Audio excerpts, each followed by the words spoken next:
नमस्कार, मी संकेत आणि आपण पाहत आहात मुंबई आउटलुक। आज दिनांक 24 एप्रिल 2025। पाहूया टॉप 10 घडामोडी। पहलगाम दहशतवादी हल्ल्यानंतर काश्मीरच्या बुकिंग रद्द होण्यास सुरुवात झाली आहे। काश्मीरच्या पहलगाममध्ये मंगळवारी दुपारी पर्यटकांवर हल्ला करण्यात आला। यात 26 पर्यटकांचा मृत्यू झाला। अजूनही अनेक पर्यटक काश्मीरमध्ये अडकले आहेत। त्यांना परत आणण्यासाठी महाराष्ट्र सरकारने पावलं उचलली आहेत। या हल्ल्यामुळे काश्मीरच्या नियोजित सहली रद्द करण्याचं प्रमाण वाढलं आहे। पर्यटन हा काश्मीरच्या अर्थव्यवस्थेचा मुख्य कणा आहे। हीच बाब लक्षात घेऊन मनसेने काश्मीरची सहल आयोजित करण्याचा निर्णय घेतला आहे। ज्यांना काश्मीरला यायचं आहे त्यांनी आमच्याशी संपर्क साधावा। काश्मीर सहलीची सुरुवात आम्ही आमच्यापासून करतोय। काश्मीर हे भारताचं अविभाज्य अंग आहे। तिथे जायला आम्ही घाबरत नाही। पर्यटकांना भारतात कुठेही जाण्याची भीती वाटली नाही पाहिजे, हाच संदेश आम्हाला द्यायचा आहे, असं मनसेचे मुंबई शहराध्यक्ष संदीप देशपांडे म्हणाले। पहलगाम येथे 2 दिवसांपूर्वी दहशतवादी हल्ला झाला। यात देशाच्या वेगवेगळ्या भागातून काश्मीर फिरण्यासाठी आलेल्या 26 पर्यटकांचा मृत्यू झाला। या दहशतवादी हल्ल्यामागे पाकिस्तानचा हात आहे। त्यामुळे भारताचं प्रत्युत्तर कसं असेल याची चर्चा सुरू झाली आहे।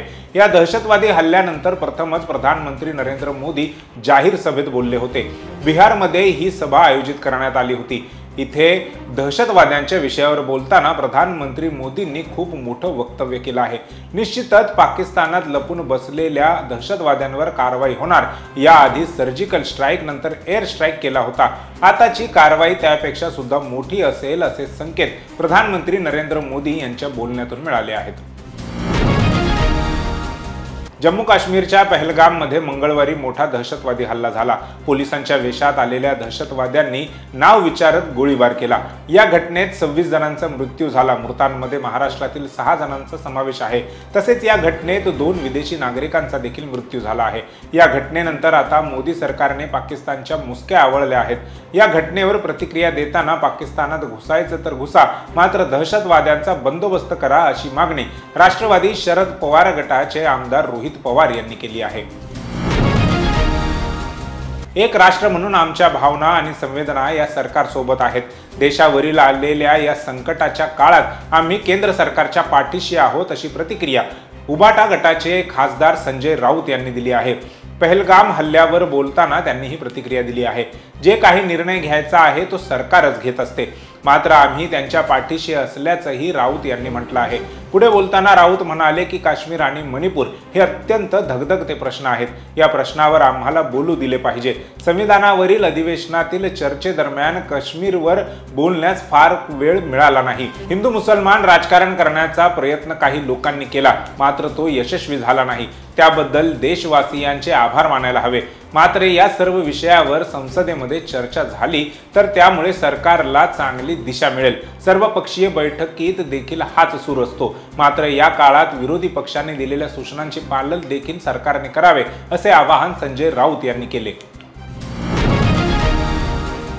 जम्मू काश्मीरच्या पहलगाम दहशतवादी हल्ल्याच्या पार्श्वभूमीवर केंद्र सरकारने आज सर्वपक्षीय बैठक बोलावली आहे। संरक्षण मंत्री राजनाथ सिंग यांच्या अध्यक्षतेखाली ही बैठक होईल। या बैठकीला सर्व पक्षांच्या नेत्यांना पहलगाम दहशतवादी हल्ल्याबद्दल माहिती दिली जाईल आणि त्यांचे मत जाणून घेतले जाईल। दरम्यान AIMIMचे नेते असदुद्दीन ओवैसी यांनी या बैठकीला आमंत्रित न केल्यामुळे नाराजी व्यक्त केली। असदुद्दीन ओवैसी म्हणाले की पहलगाम हल्ल्यावर होणाऱ्या सर्वपक्षीय बैठकीबद्दल त्यांनी काल रात्री किरण रिजिजू यांच्याशी चर्चा केली। रिजिजू म्हणाले की ज्या पक्षांचे 5 किंवा 10 खासदार आहेत त्यांनाच बोलावण्यात येणार आहे। मी रिजिजूंना विचारले की कमी खासदार असलेल्या पक्षांना का बोलावले जात नाही, त्यावर ते बैठक खूप लांबेल। मग मी त्यांना म्हणालो मग आमचे काय, तर रिजिजू गमतीने म्हणाले तुमचा आवाज खूप मोठा आहे। जम्मू काश्मीरमधील पहलगाममध्ये दहशतवाद्यांनी निष्पाप पर्यटकांची हत्या केली। या घटनेनंतर संपूर्ण देशात संतापाची लाट उसळली आहे। माजी लष्करी अधिकारी व बॉलिवूड अभिनेत्री दिशा पटानीची बहीण खुशबू पटानी यांनी सोशल मीडियावर आपला राग व्यक्त केला आहे। एकेकाळी भारतीय सैन्यात सेवा बजावणाऱ्या खुशबू म्हणतात की आता युद्ध व्हायला हवं, कारण या सगळ्या मागे पाकिस्तानी सैन्य आहे। खुशबू पटानी यांनी त्यांच्या इंस्टाग्राम स्टोरीमध्ये काही व्हिडिओ शेअर केले आहेत। मी तुम्हाला सांगते की हे दहशतवादी नाहीत. मी काश्मीरमध्ये 2 वर्ष राहिले आहे. मी 2 वर्ष सैन्यात सेवा केली आहे. मी पहलगाममध्ये होते. मी काश्मीरमधील अनेक ठिकाणं पाहिली आहेत. मी काश्मीरमधील अनेक जागा बारकाईने पाहिल्या आहेत. खास करून पहलगाम हे मिनी स्वित्झर्लंड आहे. मी तेही पाहिलंय. इथे खूप मोठे मैदान आहे. हे जे काही त्यांनी केलंय, मला खात्री आहे की आपले प्रधानमंत्री बदला तर घेणारच, असं खुशबू म्हणाल्या. काश्मीरमधील पहलगाम येथे झालेल्या हल्ल्यामध्ये 26 पर्यटकांचा मृत्यू झाला असून त्यामध्ये महाराष्ट्रातील 6 पर्यटकांचा समावेश आहे. काश्मीरमध्ये अडकलेल्या पर्यटकांना राज्यात परत आणण्यासाठी सरकारने मोहीम सुरू केली आहे. अशात आता शिवसेना शिंदे गटाचे खासदार नरेश म्हस्के यांनी भाष्य केलं आहे. जे लोक कधीही विमानात बसले नाहीत त्यांना एकनाथ शिंदेंनी विमानात बसवून आणलं, असं नरेश म्हस्के म्हणाले. त्यावरून आता त्यांना टीकेचा सामना करावा लागणार आहे. पहलगाममध्ये झालेल्या दहशतवादी हल्ल्यामध्ये राज्यातील 6 पर्यटकांना जीव गमवावा लागला. त्याचवेळी राज्यातील अनेक पर्यटक त्या ठिकाणी अडकले आहेत. त्यासाठी राज्य सरकारकडून विशेष विमानाची सोय करण्यात आली आहे. शिवसेनेची एक टीमही त्या ठिकाणी पोहोचली आहे. स्वतः एकनाथ शिंदे काश्मीरमध्ये गेले आहेत आणि अडकलेल्या पर्यटकांना राज्यात परत आणण्यासाठी प्रयत्नशील आहेत. अशा वेळी त्यांच्याच खासदाराने हे वक्तव्य केलं आहे. भाजपचे माजी खासदार आणि भारतीय क्रिकेट संघाचे मुख्य प्रशिक्षक गौतम गंभीर यांना आयसिस काश्मीर याकडून जीवे मारण्याची धमकी देण्यात आली आहे. बुधवारी त्याने दिल्ली पोलिसांशी संपर्क साधला आणि FIR साठी औपचारिक तक्रार दाखल केली.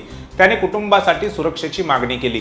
पहलगाम दहशतवादी हल्ल्यानंतर गौतम गंभीरने त्याचा तीव्र शब्दात निषेध केला होता. माजी भारतीय क्रिकेटपटू आणि भाजप नेते गौतम गंभीर यांनी या दहशतवादी हल्ल्यात मृत्युमुखी पडलेल्या लोकांबद्दल शोक व्यक्त केला आणि म्हटले की भारत या कृत्याला प्रत्युत्तर देईल. गंभीर यांनी X वर लिहिले होते की मृतांच्या कुटुंबियांसाठी प्रार्थना. यासाठी जबाबदार असलेल्यांना त्याची किंमत मोजावी लागेल. जम्मू काश्मीरच्या पहलगाममध्ये झालेल्या दहशतवादी हल्ल्यानंतर संपूर्ण देश हादरून गेलाय. पृथ्वीवरचा स्वर्ग म्हणून ओळखल्या जाणाऱ्या काश्मीरचं सौंदर्य अनुभवण्यासाठी देशभरातून पर्यटक काश्मीरमध्ये आले होते. तब्बल 26 जणांना दहशतवाद्यांनी क्रूरपणे जीवे मारले. जगभरातून या घटनेवर तीव्र संताप व्यक्त केला जात आहे. तसेच बॉलिवूड सेलिब्रिटींनीही या घटनेवर प्रतिक्रिया दिली आहे. तसेच अनेक मराठी अभिनेत्रींनीही या घटनेवर भाष्य करत निषेध नोंदवला आहे. अशातच प्रसिद्ध अभिनेत्री सुप्रिया पिळगाव यांनी मात्र या घटनेवर आपली प्रतिक्रिया देत एक मोठा निर्णय घेतला आहे. अभिनेत्री सुप्रिया पिळगावकर यांनी सोशल मीडिया प्लॅटफॉर्म इंस्टाग्रामवर एक स्टोरी पोस्ट करत या हल्ल्याचा निषेध व्यक्त केला आहे.